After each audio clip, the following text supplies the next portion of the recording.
princess and just walked away from a private meeting with King Charles holding one of the most significant titles the British monarchy has handed out in years, and the way it all went down is raising eyebrows across royal circles. There was no press release, no formal palace announcement, no carefully choreographed statement from the communications team. Instead, what sources close to the palace describe is a late-night gathering, sealed paperwork, and a king who clearly wanted this handled before word got out. The more you dig into the details, the clearer it becomes that this was never simply about a ceremonial honor. The timing was deliberate, the secrecy was intentional, and then was chosen for a reason that runs much deeper than family sentiment. Those familiar with how Buckingham Palace operates say Charles called in for a private audience that appeared on no official calendar, and that detail alone signals just how extraordinary this moment was. The palace runs like clockwork. Every royal engagement is logged, briefed, and coordinated through multiple layers of staff. So when a meeting happens completely off schedule, with senior aides reportedly ushered out of the hallway before it began, that is not a clerical slip.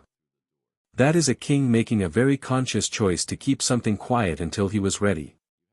People who described the atmosphere inside the palace that night said Charles appeared exhausted but utterly resolved, not conflicted, not wavering, just the kind of settled determination that only comes when someone has been wrestling with a decision for a long time and has finally made peace with it. To really understand why this moment landed the way it did, you have to understand who Anne actually is within this family.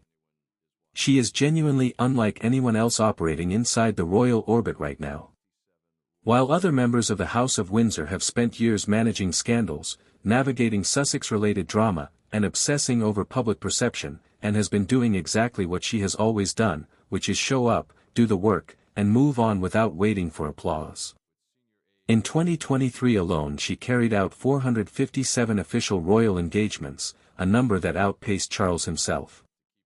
She has operated this way since she was a teenager and has never really let up. The monarchy gets criticized, often fairly, for being an institution built on image. And is the rare exception whose reputation is anchored in actual output, and the family knows it. The bond between Anne and Charles also deserves attention here because it goes well beyond standard sibling loyalty.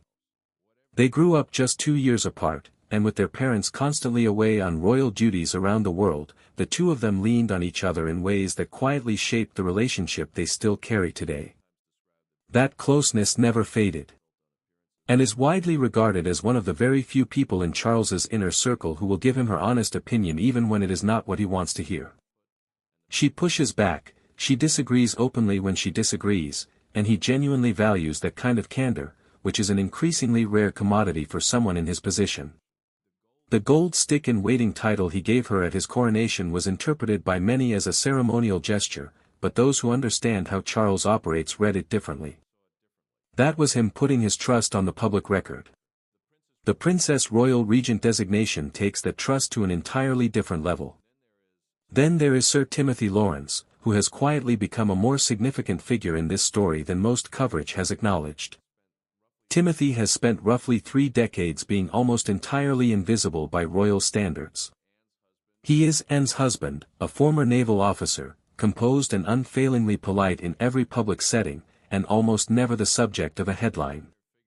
In a family where even peripheral figures attract constant media interest, that level of discretion is not an accident. It is a deliberate lifestyle choice that has defined his entire position within the household. He never held an official royal role. He received no princely title when he married Anne. He has essentially spent 30 years standing 2 steps behind her and doing so without ever appearing to resent it. When Charles recently elevated Timothy to Knight Grand Cross of the Royal Victorian Order, the highest rank within that honor system, people who follow royal appointments closely sat up and noticed.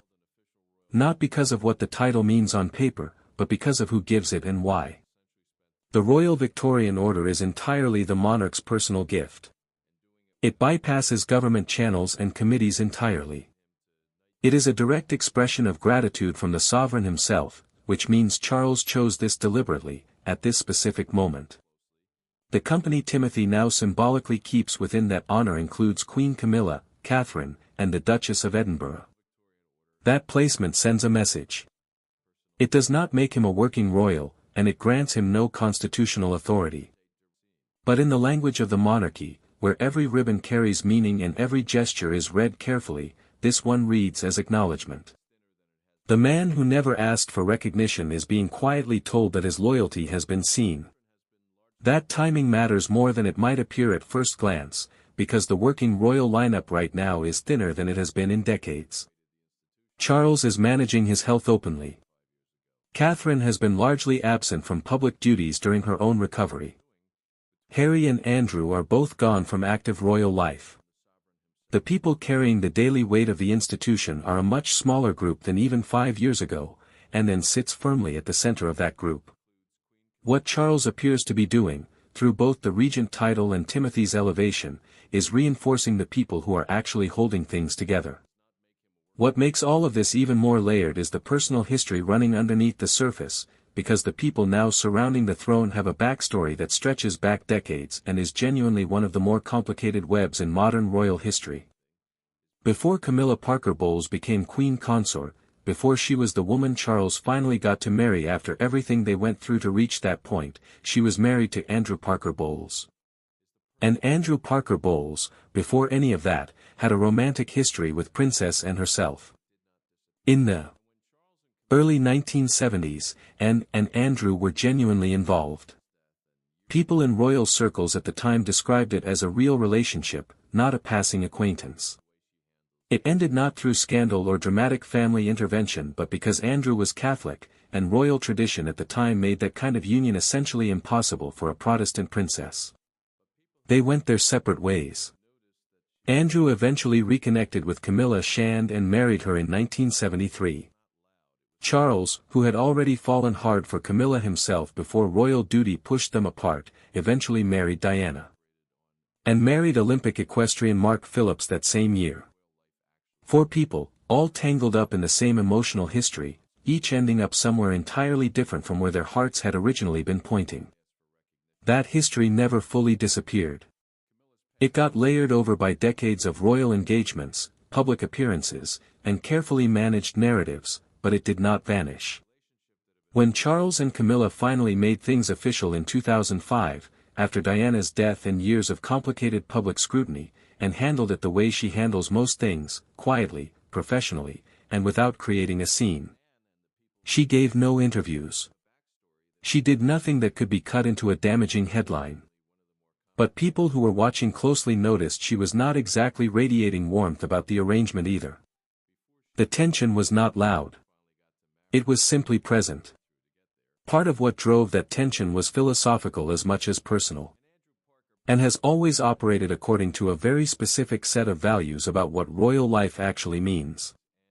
To her, the title comes attached to a responsibility that is non-negotiable. You show up, you work, you serve, and you do not seek recognition in return. That is the deal. Camilla's path into the royal family looked very different from that framework. Her entrance came not through decades of quiet service but through a relationship that had been publicly controversial for years, followed by a gradual and sometimes uncomfortable rehabilitation of her public image. And could respect the effort Camilla made in the way you can respect someone's work while never fully closing the emotional distance between you. The curtsy moment that royal watchers flagged after Camilla became Queen Consort was small in the grand scheme of things, but it attracted significant attention precisely because it communicated so much without a single word. And did not curtsy. Whether that was a deliberate statement or simply a reflection of their complicated shared history is something only Anne knows, but either way, it landed. What is interesting is that despite all of it, Anne has never allowed her personal feelings to interfere with her public function. She can disagree with something, feel something privately, and still walk into a room and perform her duties without letting any of it create problems for the institution. That is a skill that sounds simple and is genuinely rare. Charles trusts her not just because she is loyal but because she is disciplined in a way that goes beyond rule following. She understands what is at stake for the institution itself and has made a lifetime commitment to protecting it, even when that commitment costs her personally.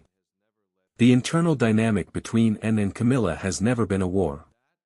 It is more accurately described as 2 people who share the same space with very different histories and very different philosophies, both of whom have made the calculation that the institution matters more than any friction between them. In public they are composed, polite, and functional.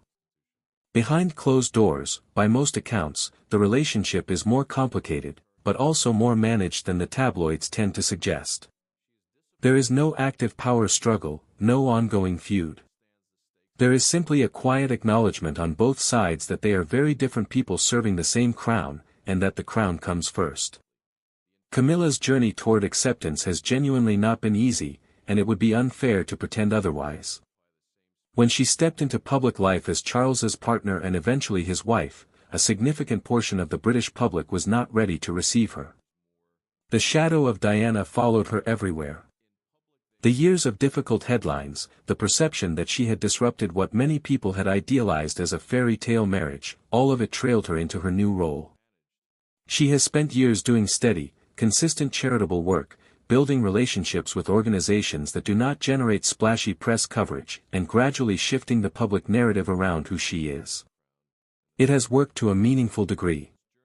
Her approval ratings are higher now than they were a decade ago, but full acceptance, the kind that comes without any asterisk, has remained just out of reach in certain quarters. What the palace appears to understand now is that the road forward for this monarchy will not be built on perfection or on resolving every complicated chapter from the past. It will be built on whoever is actually showing up and doing the work.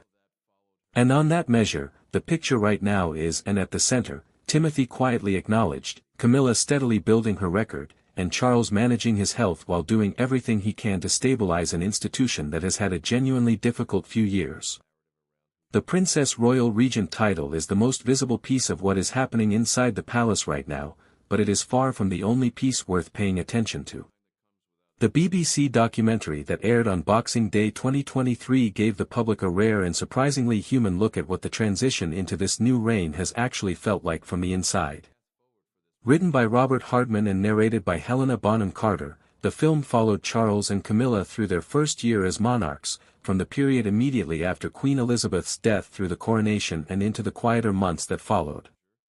The tone was warm without tipping into sentimentality, and what made it genuinely interesting was not the ceremony footage most people had already seen but the smaller, unguarded moments that slipped through the frame.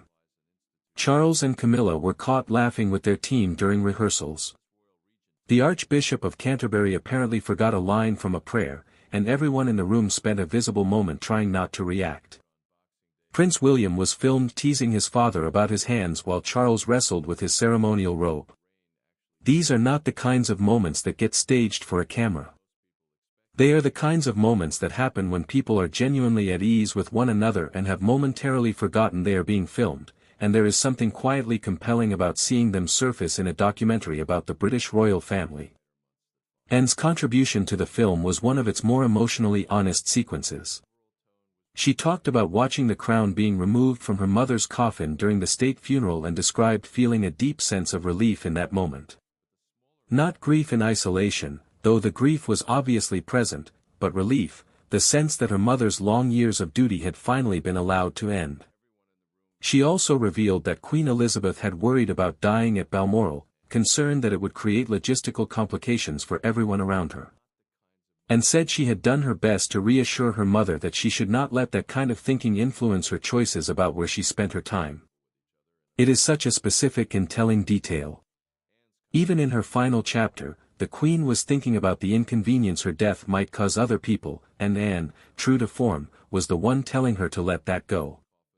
The documentary received mostly positive reviews but also drew nearly 900 complaints to the BBC, with viewers arguing it functioned more as a palace public relations exercise than as genuine journalism.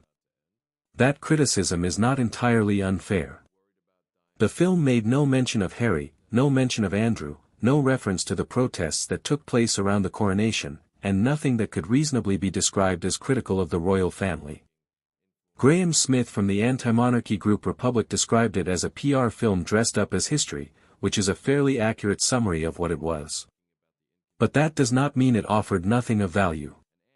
Even within its obvious constraints, it captured a family trying to find its footing after an enormous loss while simultaneously staging one of the most watched public events in recent British history.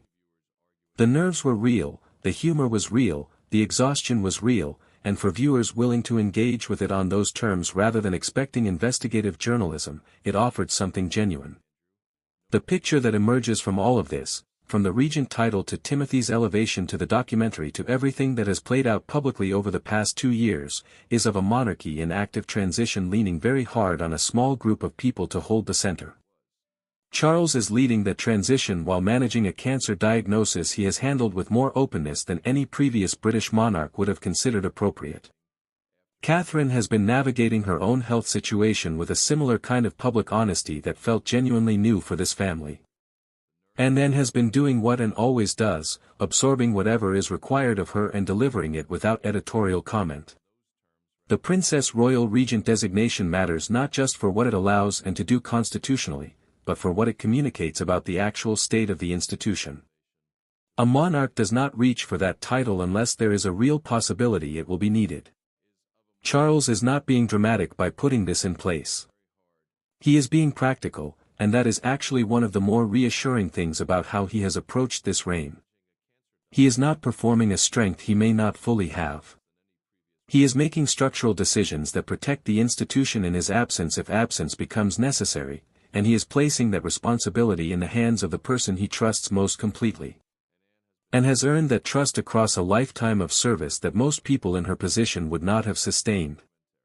She competed in the 1976 Montreal Olympics as an equestrian, becoming the first British royal to reach that level of competition.